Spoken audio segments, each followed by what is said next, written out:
Is this ground still sacred? Is it consecrated, considered holy by those who walk through its doors? This shell, echoing with the remnants of its occupants and visitors, is closed. If the people who designate it sacred no longer attend, does the sacredness remain? Perhaps it maintains holiness innately, the separation from the mortal and the dirty worn into the flagstones by the thousands of sinners who have entered and left clean.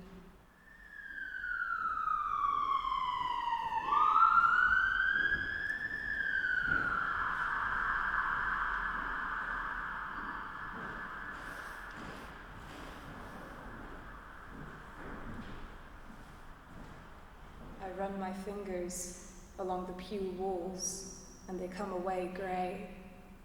A filthy ruin drenched in the smell of dust and decay possesses the ability to cleanse. The touch-dry font is empty of water.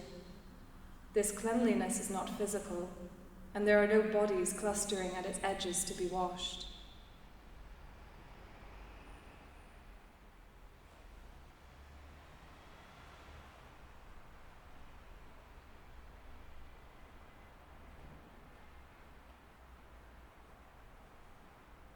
The atmosphere is permeated with subaudible sounds from the outside, noises of the movement created by lives being lived in the sun of the morning, serving not to fill up the space so much as emphasize a lack of motion and a lack of heat.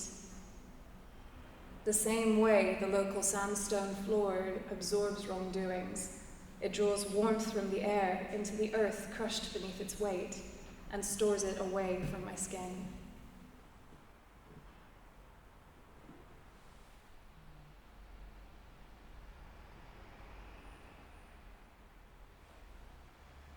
Within the North Transept Chapel, a step is layered upon another in a platform, in front of stained glass smeared with grime.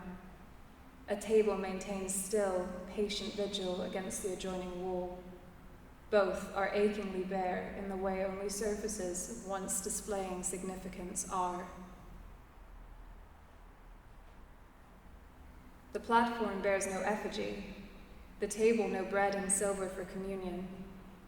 If there were a goblet of bloodied wine once sat there, it has long since evaporated to soak into the parched moistness of the peeling walls.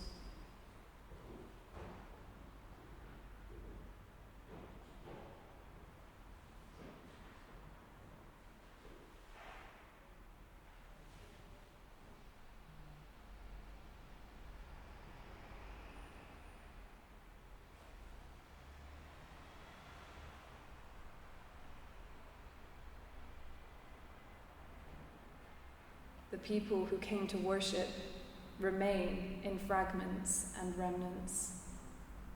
Their marks of individuality become blurred in the mass of past presences. Their omission becomes evident in their former attendance. Music remains on the organ stand, yellowing and curling.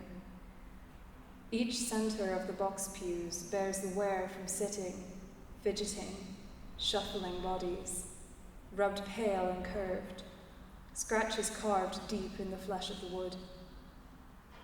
In some, the wooden floorboards bear the marks of kneeling in prayer, in contemplation. I wonder if it was peaceful, or violent, maybe even desperate. There may have been no emotion at all.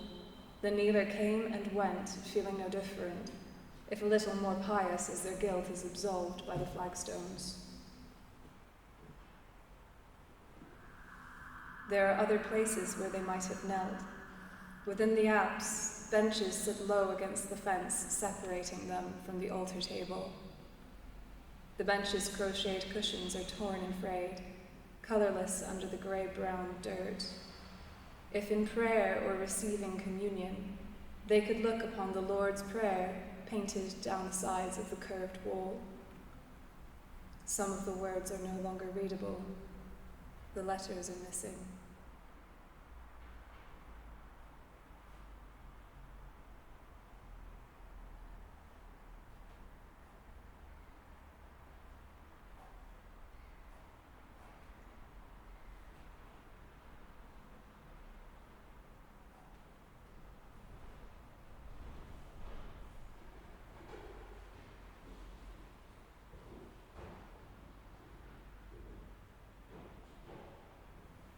Ceiling, structure, and beam are rotting, slowly being eaten away to become more of nothing than before.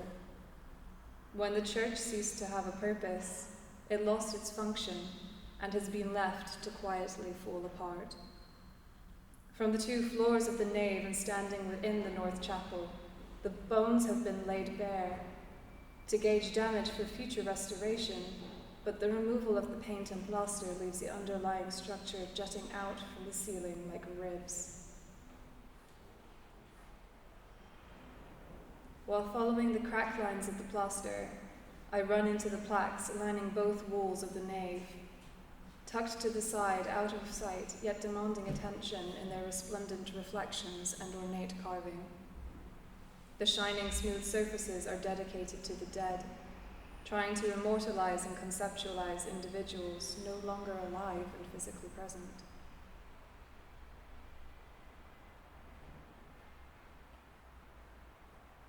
The plaques are lit by wonky electric light fixtures, usually left off.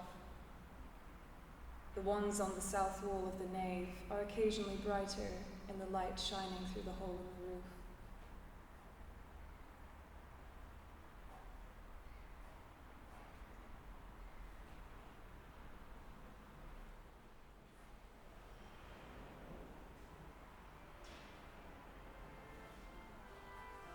A volunteer dedicated to restoring what is not here plays the organ.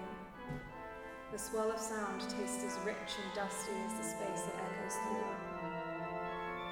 I'm acutely aware of how silent